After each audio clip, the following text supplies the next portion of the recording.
Hello friends. इस session में हम माइक्रो फाइनेंसिंग के परफॉर्मेंस के ऊपर बात करेंगे।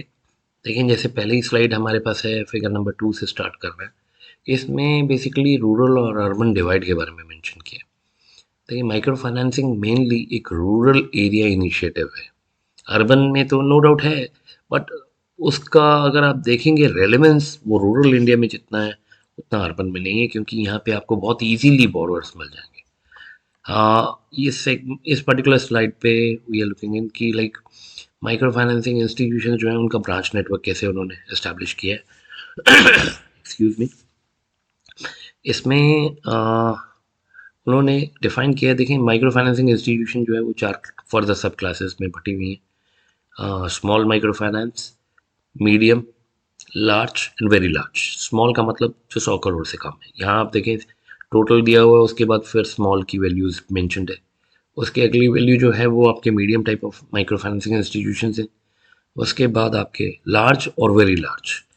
तो वेरी लार्ज का पोर्टफोलियो साइज आप देखें वो डोमिनेट ही कर रहा है मार्केट में। बिजनेस कॉरेस्पॉन्डेंट मॉडल से किस हद तक काम हो पा रहा है आप इसमें देखें कि जो लार्ज इंस्टीट्यूशन हैं, माइक्रो फाइनेंसिंग इंस्टीट्यूशन यानी कि जिनमें 2,000 करोड़ से ज़्यादा का बिजनेस चल रहा है, तो उसमें आप देखेंगे कि मेजॉरिटी ऑफ बिजनेस कॉरेस्पॉन्डेंट्स वहीं कनेक्टेड है। उसके बाद आपके पास स्मॉल एंड मीडियम, ये भी थोड़ा थोड़ा कंट्रीब्यूट कर पा रहे हैं प्रोसेस के अंदर। इसमें बेसिकली ये जो रखना चाह रहे हैं वो ये कि ब्रांचेस खोलनी बहुत मुश्किल है, कॉस्टली अफेयर है। बिजली खर्चा है, आपका सैलरी देना पड़ेगा, रेंटल देना पड़ेगा।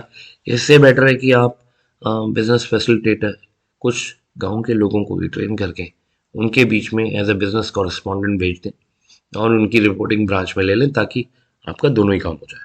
ब्रांच खोलने का रिप्लेसमेंट मिल जाए और लोगों को भी उनका डोर टू डोर सर्विस के लिए कोई पार्टनर मिल जाए।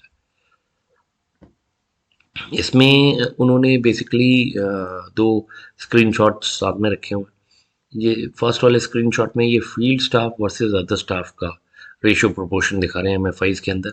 तो आप देखेंगे कि क्योंकि इसमें हमें भागना बहुत पड़ता है, लोगों से इंटरेक्ट करना पड़ता है, या उन गांव गांव गांव घूमना पड़ता है, तो उसमें आपके पास फील्ड स्टाफ की रिक्वायरमेंट ज़्यादा है। बाकी का ऑपरेशनल स्टाफ, मैनेजर्स और जो डेटा एंट्री ऑपरेटर्स हैं उनका प्रोपोर्शन कम मिलेगा आपको। इसके कंपेयर अगर आप देखें क्लाइंट पर लोन ऑफिसर, तो उसमें आपको पता चलेगा कि यहाँ पे आप देखें ये पर लोन ऑफिसर के क्लाइंट्स की बात कर रहे हैं। छोटे इंस्टीट्यूशन में जो स्मॉल एम एफ आईज हैं, यहाँ वैल्यू कोटेड है 252। वहाँ एक बड़े very large M F I में अगर आप ऑपरेट कर रहे हैं तो वही लोन ऑफिसर को 419 लोग कैटर करने पड़ रहे हैं। 252 से 419 मीन्स ऑलमोस्ट फिगर डबल। यानी कि जो स्टाफ की यूटिलाइजेशन है वो बड़े एमएफआईज में बहुत अच्छे से हो रही है और छोटे में उसको अंडर यूटिलाइज किया करके रखा हुआ, तो उसको you can see the scope, है ना। सो इसी के साथ हम ये वाली डिस्कशन